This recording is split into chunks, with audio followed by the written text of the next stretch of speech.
Major नमस्कार. नमस्कार. सप्ततारा न्यूजमध्ये आपलं स्वागत आहे. मला एक 2-3च प्रश्न आपल्याला विचारायचे, जास्त नाही, पण मुलाखत घेतोय अशा हिशोबात नाही.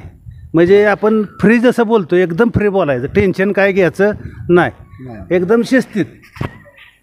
मला सांगा, तुम्हाला एक 7-8 वर्षापूर्वी म्हणजे तुम्ही ज्यावेळेला मिलिटरीतनं कोरेगावात आला त्यावेळेला तुम्हाला बॉक्सिंगचा नाद होता, बरोबर? त्यावेळेला कोरेगावात तुम्ही बॉक्सिंगचे सामने भरवत होता सुभाषनगरमध्ये, बरोबर. म्हणजे आता जिथं दिवी बसती तिथं बाजारपेठ मैदानात तिथं तुम्ही सामने भरवत होता. तर त्याच्यानंतर हा नादात कसा शिरला तुम्ही? हा नाद आपल्याला लहानपणापासूनच आहे. बर. लहान असताना म्हणजे शाळेत असताना आम्ही आमच्या गल्लीतली बैल पाहायची, त्यांच्याबरोबर मैदानाला जायचो. तेव्हापासून नाद राहिला. आणि ऍक्च्युली बैल घ्यायचं कारण म्हणजे हे आमचं आहे बारका भाऊ, ह्याच्यामुळे ती बैल घेतली गेली. ह्याच्यामुळे कशी बैल घेतली, हा कसा कारणीभूत झाला मला सांगा. म्हणजे कोरेगावात एक मैदान होतं, म्हणजे हा एका बैलाचं कुठल्या तरी कचरा धरला त्याला कोणतरी तिथं कावलेलं, कशाला कचरा धरला काय केलं. तर ती पोरांनी मला सांगितलेलं असं झाला विषय. मग ह्या नादा म्हणलं चला एक बैलच खरेदी करून देतो तुला. मग ते सुंदर म्हणून तो सुंदर घेतला. आणि परत असा नाद लागत गेला. आता यंग जनरेशनला बैलगाडी हे शेत नाद आहे. त्यानंतर मग हे आत्ता वासरू खरेदी केलं. विरकरवाडीच्या हिंदर केसरी तर राहिलं फायनलला, मग त्यावेळी ही खरेदी केली आपण. गरुडा खरेदी केवढ्याची तुमची? ह्याची खरेदी आपली 4.5 लाखाची. 4.5 मापात बसला, मापात आहे. आणि आता मला सांगा, हा सगळा नाद करत असताना तुम्ही तसं राहायला साताऱ्यात आहे ना सध्या? काही नाही असं काही काम असं नाही, तसं नाही. म्हणजे मला म्हणायचं कसं की बाबा तुम्ही साताऱ्यात पण असता, कोरेगावात पण असतो. जास्त करून साताऱ्यात तुमचा बहुतेक म्हणजे बहुतेक सातारा.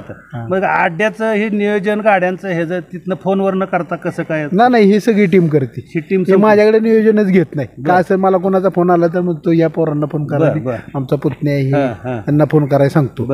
आणि आता ह्या पूर्ण खोंडाचं नियोजन आमचं सासोऱ्याचा मित्र आहे पैलवान अक्षय कुमकर, ते सगळं नियोजन, त्याच्या नियोजनात हे आता गरुडा चालतो.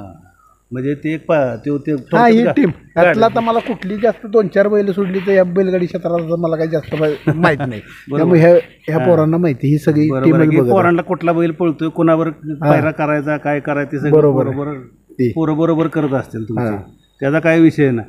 आता मला एक शेवटचा म्हणजे मला असं म्हणायचं आहे की ह्या सगळ्या नादातनं पैसे मिळवायचा विषय सोडून द्या, पैसे आपल्याला मिळवायचे नाहीत, परंतु ह्या नादातनं तुम्हाला असा काय स्वतःचा असा म्हणजे मन शांती बिनती असं काय अनुभव आलाय? नाही, मन शांती म्हणजे बरं वाटतं हा नाद केल्यानंतर. जरा असं वाटतं की काहीतरी आहे बाबा चांगलं ह्याच्यात. आपली बैल पळतात आपले नाव, आपलं नाव तर आहेच पहिल्यापासून, पण बैलामुळे जास्तच नाव अजून झाले. त्या सुंदरमुळे तर पहिलं आमचं नाव सगळीकडे चालले. आणि आता गरुडाचा काय विषयच नाही. आता हे गरुड भरारीच घेतली, गरुड भरारी घेतोय. आता सुंदर सुंदर ना तुमचा? सुंदर. ते सुंदर पण सुंदर आहे एकदम. सुंदरबद्दल कोण सांगाल? तू सांगणार आहे का? तिकडे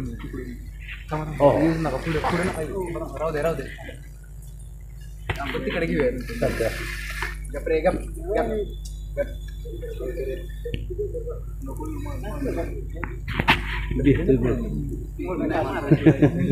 सुंदर म्हणजे त्याचा स्वभाव एकदम रागीट आहे.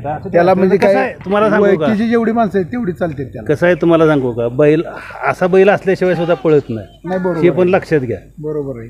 त्याच्या रागीट स्वभावामुळे त्याला ती सण होत नाही. आता बोट लावलेलं सुद्धा नाही सण केले त्यानं चांगलं. बरोबर. आता मला सांगा, तुम्ही हा सगळ्या ह्यातनं सगळं म्हणजे एकदम मनशांती, एकदम माइंड फ्रेश, एकदम ओके. एकदम ओके. आता कुठल्या अड्ड्यावर झोपायचं ह्याला? आता बघू 9 तारखेचं मैदान खेळायचं आहे. पैसे किंवा मानचं मैदान कुठला आता पडेल त्या दृष्टीनं आता ही सगळी ठरवतील. तसं काय आता हे कडनं पळतो का मधनं पळतो? नाही, आता सध्या तर आपण नवीन घेतले वासरू. ह्याच्या पहिल्या मालकाने आम्हाला सांगितले तो कुठनं बाहेरनं बी पब्लिकनं बी पळतो, पण आम्ही अजून रिस्क घेतलेली नाही. आम्ही आपलं आतनंच पाहतो, आत्ता मधनच पाहतो. पुढे मागं बघू, पाहू ज्यावेळेस वेळ येईल त्यावेळेस पाहू. त्याला काय ना, शेवटी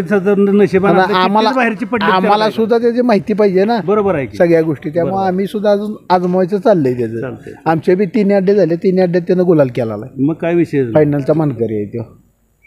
आता ह्याच्या ढाली आता आहेत का? आता आहे सगळ्या ढाली, फक्त ते पॅक केले.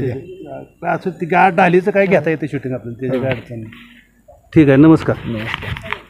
नाव सांगा तुमचं. वीरेंद्र बर्गे. वीरेंद्र बर्गे. हां. कोरेगावातले. हो कोरेगावातले. कोणाचे तुम्ही नेमके? मेजरचा भाऊ. मेजरचे भाऊ. धाकटे का थोरले? धाकटे. धाकटे का? हां. तुम्हाला नाही बघितलं कधी म्हणून त्यांना विचारलं. आता तुम्ही ह्या बैलाबरोबर म्हणजे तुम्हीच असता सगळं? मीच असतो. सगळं नियोजन तुमच्याकडेच असतं बरोबर ना? मेजर काय आपलं फोन केल्यावर येते. हो फोन केला. आमच्या अड्ड्याला या तमक्या अड्ड्याला या. मेजर तिथनं गाडी काढून येते बरोबर ना? आता मला सांगा या बैलांचं तुमचे दोन्ही बैल ते एकदम पळत नसतील म्हणजे एका वेळेस नाही दोन्हीला पायरा करावा लागतो. हो पायरा करावा. पायऱ्याला काय वायदी बिदी काय भानगड? वायदी द्यायला लागते. वायदीशिवाय क्षेत्र वायदी दिल्याशिवाय क्षेत्र बरोबर असू द्या. धन्यवाद.